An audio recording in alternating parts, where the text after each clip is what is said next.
आप देख रहे हैं डार्क फाइल्स। तो चलिए बढ़ते हैं आज की इस कहानी की ओर। बरसात के दिन थे। मुझे एक शहर में किसी काम से जाना था। ऑफिस के बहुत ज़रूरी कागजात पहुंचाने थे वहां, इसलिए मैं वहां ट्रेन से पहुंचा। पहुंचते पहुंचते शाम हो चली थी। मैंने ऑफिस के कागजात हिफाजत के साथ ऑफिस के बॉस तक पहुंचा दिए। फिर बाहर आकर एक दुकान पर चाय पी और एक समोसा खाया। रेलवे स्टेशन पहुंचा तो वापस जाने की ट्रेन रात 3 बजे की थी। मैंने सोचा यहाँ रुककर समय क्यों बर्बाद करना, मैं बस स्टॉप जाकर देखता हूँ कि शायद कोई बस मिल जाए। बस स्टॉप पहुंचा तो उन्होंने कहा कि रात 11 बजे की बस है। मैंने सोचा 3 बजे की ट्रेन से 11 बजे की बस तो ठीक ही है। इसी आपाधापी में शाम के 7:30 बज गए। मुझे बहुत भूख लग रही थी, इसलिए मैं खाना खाने के लिए एक रेस्टोरेंट ढूंढने लगा। बहुत ढूंढने के बाद बस स्टॉप से थोड़ी ही दूरी पर मुझे एक छोटा सा रेस्टोरेंट दिखा। मैं वहां पहुंचा और खाने का ऑर्डर दिया। मैंने सिर्फ दाल फ्राई और रोटियां ही मंगाई। बरसात में ज़्यादा नहीं खाना चाहिए, ऊपर से मुझे बस में सफ़र करना था, तो मैंने हल्का ही खाना खाया। खाना खाते खाते 8 बज चुके थे। खाना खाकर मैंने रेस्टोरेंट का बिल अदा किया और एक पानी की बोतल खरीद कर जैसे ही मैं बाहर आया तो बहुत ज़ोर की बरसात शुरू हो गई। मैं रेनकोट लेकर चला था, इसलिए बैग से मैंने रेनकोट निकाल कर पहन लिया और बरसात से बचते बचाते बस स्टॉप तक पहुंचा। वहां मैंने वेटिंग रूम तलाशा और उसके भीतर चला गया। उसके भीतर मैं चला तो गया, लेकिन मैंने तब गौर किया कि वेटिंग रूम बस स्टॉप से इतनी दूर क्यों है, वो भी इतनी सुनसान जगह पर। मैं जैसे ही बेंच पर बैठा तो वहां की लाइट चली गई। ऊपर से बादल गरज रहे थे और बिजली चमक रही थी। मुझे बहुत डर लग रहा था, इसलिए मैंने अपने मोबाइल फ़ोन की लाइट जला ली। फिर लगा कि ना जाने कितनी देर बाद लाइट आएगी, मेरा फ़ोन डिस्चार्ज हो जाएगा, तो इसलिए मैंने फ़ोन ऑफ कर लिया। अब मुझे डर लग रहा था। बाहर बहुत ज़ोरों की बरसात थी और मैं बाहर जा भी नहीं सकता था, लेकिन भगवान का भला हो, कुछ ही देर में लाइट आ गई। लाइट आई तो मैंने राहत की सांस ली। मैं अब वेटिंग रूम की बेंच पर लेट गया। उस पर बहुत ही धूल थी, लेकिन मैंने उसे अपने बैग में रखे न्यूज़पेपर से झाड़ दिया था और आंखें बंद करके यूं ही लेट गया। कुछ ही देर में मुझे नींद आ गई। फिर कुछ देर बाद पायल की घुंघरुओं की छमछम से मेरी नींद टूटी और मैं जाग उठा। मैंने वेटिंग रूम के दरवाजे की ओर देखा तो एक लड़की सफ़ेद साड़ी में आई थी। उसने छतरी ले रखे थे। पहले उसने अपनी गीली छतरी को एक कोने में रखा और अपने गीले बालों से पानी झटकने लगी। उसने सफ़ेद साड़ी पहनी हुई थी जो बिल्कुल गीली हो चुकी थी। उसके कानों में झुमके थे और माथे पर छोटी सी बिंदी लगा रखी थी। होठों पर लाल सुर्ख लिपस्टिक उसकी खूबसूरती में 4 चांद लगा रहे थे। वो अपने बालों से जब पानी झटक चुकी तो मुझसे बोली, क्या मैं आपकी बेंच पर बैठ सकती हूँ? आपको कोई ऐतराज़ तो नहीं? इस पर मैंने कहा, जी ज़रूर बैठिए। और वो इतना सुनकर बेंच पर बैठ गई। अब भी उसका ध्यान उसकी गीली साड़ी पर ही था और मेरा उस पर था। मेरा कसूर नहीं था, वो थी ही उतनी खूबसूरत, मैं भला उस पर से अपनी नज़रें कैसे हटा सकता था। कुछ ही देर में फिर से लाइट चली गई। वेटिंग रूम के भीतर घुप अंधेरा छा गया, लेकिन इस बार मुझे डर नहीं लग रहा था, क्योंकि वो जो मेरे बगल में बैठी हुई थी, एकाएक किसी ने मेरा हाथ पकड़ा। मैं थोड़ा सहम गया। मैंने सोचा ना जान ना पहचान, आखिर ये लड़की करना क्या चाहती है। पहले उसने मेरा हाथ पकड़ा, फिर वो अपने हाथ को मेरे सीने पर फिराने लगी। अब उसका हाथ मेरे सीने से होता हुआ मेरी गर्दन तक पहुंच गया। जब बात इतनी बढ़ ही गई है तो मैंने उससे कहा, ये क्या कर रही हैं आप? इस पर वो बोली, क्यों, अच्छा नहीं लग रहा आपको? मैंने शर्माते हुए कहा, नाम तो बता दीजिए अपना। इस पर वो बोली, मैं पिशाचनी हूँ। मैंने इतना सुना तो उसका हाथ झटक कर दूर भागा और फौरन ही अपने मोबाइल की लाइट जलाई। रोशनी में देखा तो सच में वो खूबसूरत लड़की अब पिशाचनी में तब्दील हो चुकी थी। उसकी आंखें लाल और दांत बड़े बड़े थे और जिन होठों की खूबसूरती पर मैं मर मिटा था अब उन पर खून लगा था। मैं डर के मारे थर थर कांपने लगा और तभी लाइट आई और वो पिशाचनी गायब हो गई। अचानक ही मेरी आंख खुली तो मैंने देखा कि मैं बेंच पर लेटा हुआ हूँ और वेटिंग रूम में कोई नहीं है। तब मेरी जान में जान आई। मैं शायद कोई भयानक सपना देख रहा था। डर के मारे मेरा गला सूख गया तो मैंने बोतल खोलकर पानी पिया।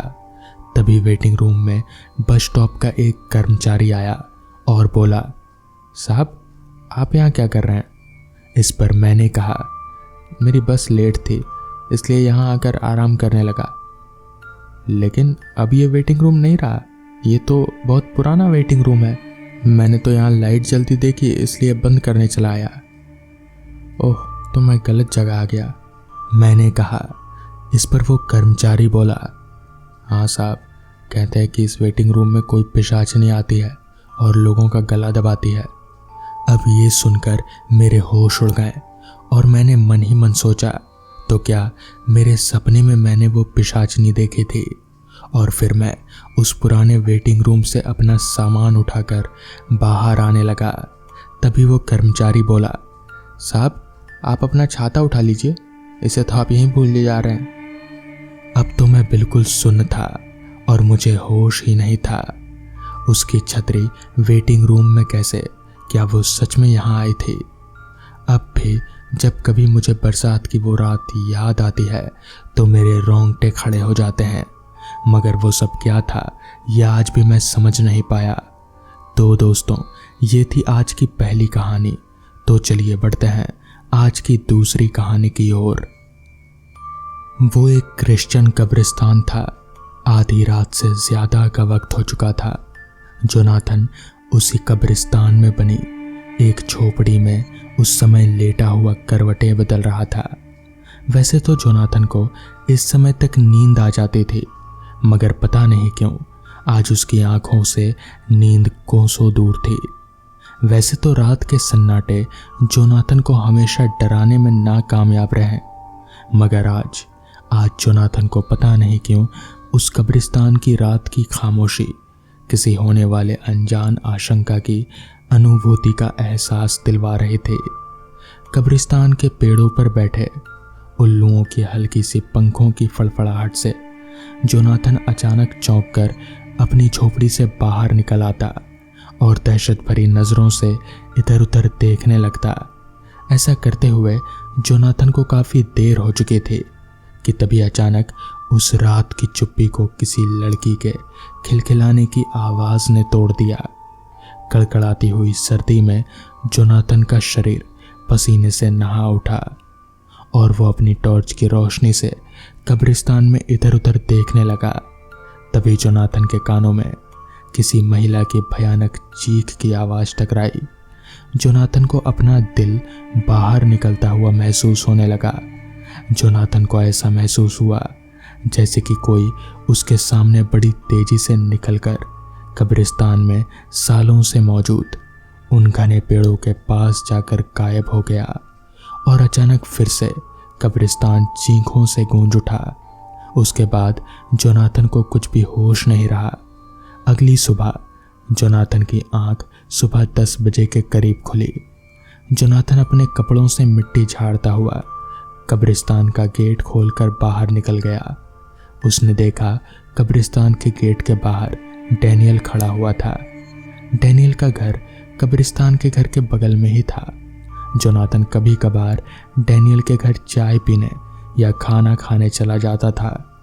तभी डैनियल बोला, क्या हुआ, आज तुम्हारा चेहरा उतरा हुआ क्यों है? इस पर जोनाथन बोला, कल रात कब्रिस्तान में मुझे अजीब सा डर महसूस हो रहा था। इस पर डैनियल ने पूछा, डर? कैसा डर? इस पर जोनाथन ने बताया, मुझे कब्रिस्तान में चौकीदारी करते हुए 20 साल से ऊपर हो गए, मगर साहब कल रात की तरह कभी ऐसा नहीं हुआ। जोनाथन डैनियल के और ज्यादा करीब आ गया और बहुत आहिस्ता से बोला, क्या आपको कल रात दिल दहला देने वाली अजीबोगरीब आवाज नहीं सुनाई दी? इस पर डैनियल बोला, तुम्हें कोई वहम हुआ होगा जोनाथन। इस पर जोनाथन बोला, नहीं साहब, कल रात कब्रिस्तान में मेरे अलावा कोई और भी मौजूद था। कुछ तो गड़बड़ है। मैंने आपसे मना किया था साहब कि वो अमावस की रात थी। वो सब हमें उस रात नहीं करना था। इस पर डैनियल बोला, आज रात कब्रिस्तान में मैं भी तुम्हारे साथ रहूंगा। इतना बोलकर डैनियल अपने घर की ओर चला गया और रात होने का बेसब्री से इंतजार करने लगा। रात के करीब 10 बजे वो धीरे धीरे कदमों से कब्रिस्तान के अंदर चला गया। कब्रिस्तान में जोनाथन शायद उसका ही इंतजार कर रहा था। जोनाथन डैनियल के साथ उसकी झोपड़ी के अंदर एक चारपाई पर जाकर बैठ गया। उसके चेहरे पर गंभीरता के साथ साथ दहशत के साए भी लहरा रहे थे। वो दोनों खामोशी से बैठे हुए जमीन को देखे जा रहे थे। आज भी रात ने एक अजीब सी चुप्पी साधी हुई थी। तकरीबन 1 बजे के आसपास कब्रिस्तान फिर से चीखों की आवाज से गूंज उठा। डैनियल बड़ी फुर्ती से झोपड़ी से बाहर निकलकर पागलों की तरह इधर उधर देखने लगा। तभी उसे ऐसा महसूस हुआ जैसे कि उसके कान में किसी छोटी बच्ची के खिलखिलाकर भागी हो। डैनियल पागलों की तरह आवाज की दिशा में टॉर्च लेकर दौड़ने लगा। उसके कदम उस घने पेड़ के पास जाकर रुक गए। वो बेहद फुर्ती से टॉर्च की रोशनी से पेड़ के नीचे बनी उस कब्र को देखने लगा जो 2 दिन पहले ही बनी थी। अचानक उस घने पेड़ के अंदर से 2 बड़ी बड़ी चमगादड़ अपने लंबे लंबे पंख फड़फड़ाते हुए डैनियल के इर्द गिर्द मंडराने लगे। डैनियल के शरीर के रोंगटे खड़े हो गए। डैनियल डर से कांपता हुआ जोनाथन की झोपड़ी की ओर भागा और बड़ी फुर्ती से झोपड़ी के अंदर घुस गया। डैनियल बुरी तरह से हाँफ रहा था। जोनाथन डैनियल को दहशत भरी फटी फटी निगाहों से उसकी ओर देखे जा रहा था। तभी डैनियल बोला, तुम सही बोल रहे थे जोनाथन, ये वही चीख हैं। मैं इन चीखों को नहीं भूल सकता।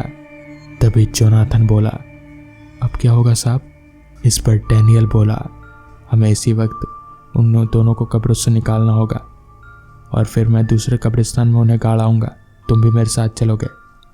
जोनाथन ना चाहते हुए भी डैनियल के साथ फावड़ा लेकर उस घने पेड़ के नीचे बनी कब्र के करीब चला गया और कांपते हुए हाथों से कब्र पर फावड़ा चलाने लगा। जोनाथन ने कुछ ही देर फावड़ा चलाया होगा कि तभी उसके कानों में डैनियल की एक दर्दनाक चीख टकराई। जोनाथन ने जैसे ही पलट कर देखा तो सामने का मंजर देखकर वो पूरी तरह से हिल गया। उसने देखा एक बेहद भयानक दिखने वाली महिला डैनियल का गला दबाए हुए थी। डैनियल की आंखें बाहर की ओर निकली जा रही थी। जोनाथन बुरी तरह से चीखने लगा। उसके कदम बाहर की ओर भागने ही वाले थे कि तभी उसके पैर किसी ने पकड़ लिए। जोनाथन ने देखा कि उसके पैर किसी और ने नहीं बल्कि एक अजीब सी दिखने वाली 15 साल की लड़की ने पकड़ रखे थे, जिसका चेहरा बिल्कुल सफ़ेद और उसकी आंखों की पुतलियां बिल्कुल नीली थीं। उस लड़की ने जोनाथन का पैर जड़ से उखाड़ दिया। जोनाथन एक चीख के साथ वहीं गिर गया। उसने देखा उस भयानक महिला ने डैनियल की गर्दन उसके धड़ से बिल्कुल अलग कर दी। डैनियल एक चीख के साथ उस कब्र के ऊपर गिर गया। अचानक वो महिला और लड़की गायब हो गए। जोनाथन अपने कटे हुए पैर के साथ कराता हुआ बेबसी से इधर उधर देख ही रहा था कि तभी कब्र के अंदर से 4 हाथ निकले और डैनियल के शरीर को खींचते हुए अंदर की ओर ले गए। कुछ ही पलों के बाद जोनाथन के साथ भी वही हुआ और कब्रिस्तान में एक अजीब सी चुप्पी छा गई, मानो कि वहां ऐसा कुछ हुआ ही ना हो। आज से लगभग 1 महीना पहले डैनियल ने एक विधवा औरत से शादी की। उसकी एक 15 साल की बेटी भी थी।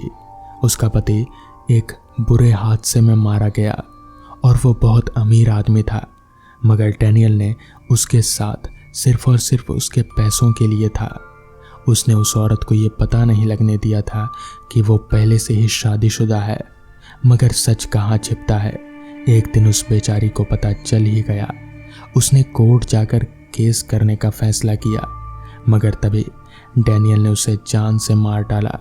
और क्योंकि उसकी बेटी ने भी ये सब देख लिया था, तो डैनियल ने भी उसके साथ वही किया और जोनाथन ने भी इन सब में उसका साथ दिया और दोनों को ही, उन दोनों लाशों को रातों रात कब्रिस्तान में दफना दिया।